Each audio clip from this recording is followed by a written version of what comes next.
गांव की गलियों से निकलकर प्रदेश की राजधानी लखनऊ में अपने क्षेत्र ही नहीं बल्कि पूरी विधानसभा का प्रतिनिधित्व किया।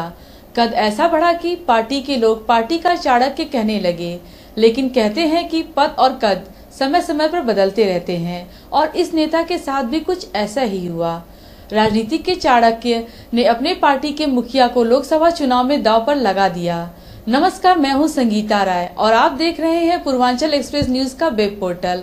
हम बात कर रहे हैं समाजवादी पार्टी के कद्दावर नेता कहे जाने वाले बलराम यादव की। आइए देखते हैं यह खास खबर। समाजवादी पार्टी के चाणक्य कहे जाने वाले बलराम यादव ने अपने राजनीति की शुरुआत लगभग स्टूडेंट लाइफ से ही कर दी थी।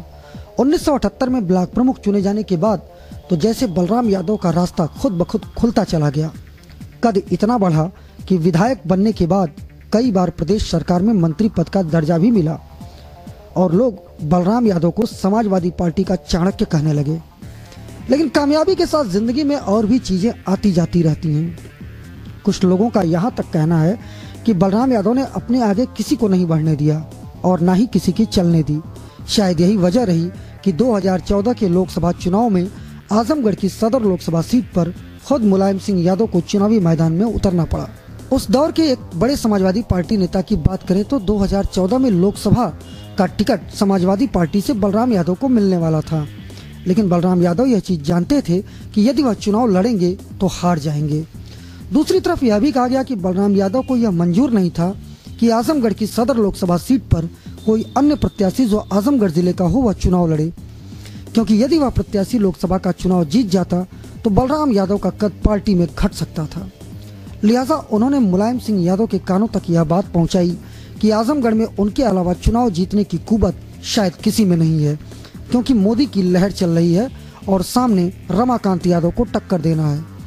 सोचने वाली बात यह थी कि आजमगढ़ जिले में समाजवादी पार्टी ने विकास के कई काम किए और वहां के पार्टी के नेता को इस बात पर भरोसा नहीं था कि वह चुनाव जीतता या हारता। बहरहाल मुलायम सिंह यादव ने अपने इस प्रिय नेता बलराम यादव के ऑफर को स्वीकार किया और उन्होंने आजमगढ़ की सदर लोकसभा सीट से अपना पर्चा भरा।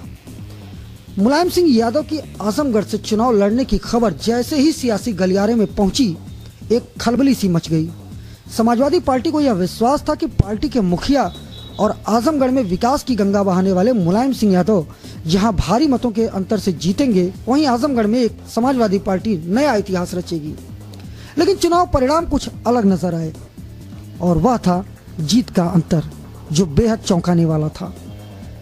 जो आकलन समाजवादी पार्टी के नेताओं ने की थी उससे चुनाव का रिजल्ट काफी कम था और इसका कारण था विधानसभा में बैठे वह लोग जो अपने ही लोगों से बेरुखी से मिलते थे। 12 दिसंबर 2017 को समाजवादी पार्टी के वरिष्ठ नेता रामोद यादव ने लखनऊ में दैनिक जागरण के पत्रकार हरिशंकर मिश्र से बात करते हुए यह कहा था कि 2017 के चुनाव के पहले तक मुलायम सिंह यादव के कई करीबियों ने उनसे दूरी बना ली थी, यहाँ तक कि उनके खास और हमेशा साथ रहने वाले पूर्व मंत्री बलराम यादव ने भी। लोगों की बातों पर यदि यकीन करें तो बलराम यादव सवर्णों के घोर विरोधी हैं। इसके अलावा पार्टी में वह अपने से ताकतवर कद किसी का नहीं देख सकते। इतना ही नहीं, उस दौर में जब इनकी गाड़ियों पर लाल बत्ती लगा कर रहती थी तो वह आम आदमी से मिलना भी उचित नहीं समझते थे, जिसके कारण आजमगढ़ की जनता उनसे नाराज थी। लेकिन बात यहाँ मुलायम सिंह यादव की थी, इसलिए समाजवादी पार्टी का हर नेता चाहता था कि सीट किसी भी तरह से निकल जाए। खैर, आजमगढ़ की जनता ने मुलायम सिंह यादव को सपोर्ट भी किया और मुलायम सिंह यादव यहाँ से चुनाव जीते। चुनाव परिणाम आने के बाद मुलायम सिंह यादव ने एक सभा के दौरान यह बोल दिया कि बलराम यादव ने तो मुझे आजमगढ़ ले जाकर फंसा ही दिया था, वह तो सवर्णों ने मुझे वोट दिया और मैं चुनाव जीत गया। और इतना ही नहीं, यदि मेरा पूरा परिवार चुनाव में नहीं लगा होता तो शायद मैं आजमगढ़ की सीट हार जाता। शायद यही वजह रही कि सांसद बनने के बाद भी मुलायम सिंह यादव लगभग 2 या 3 बार ही आजमगढ़ जिले में आए। एक खबर के मुताबिक सिपाही महोत्सव में एक बैठक में मुलायम सिंह यादव ने अपने उस डर का जिक्र किया था जो उन्हें 2014 के लोकसभा में खूब सताया था। दरअसल मुलायम सिंह यादव ने अपने उस डर के बारे में बताया था कि एक बार तो मुझे ऐसा लगा कि मैं चुनाव हार जाऊंगा, लेकिन चुनाव जीत गया। बहरहाल एक बार फिर से लोकसभा चुनाव की तारीखों का ऐलान होने वाला है।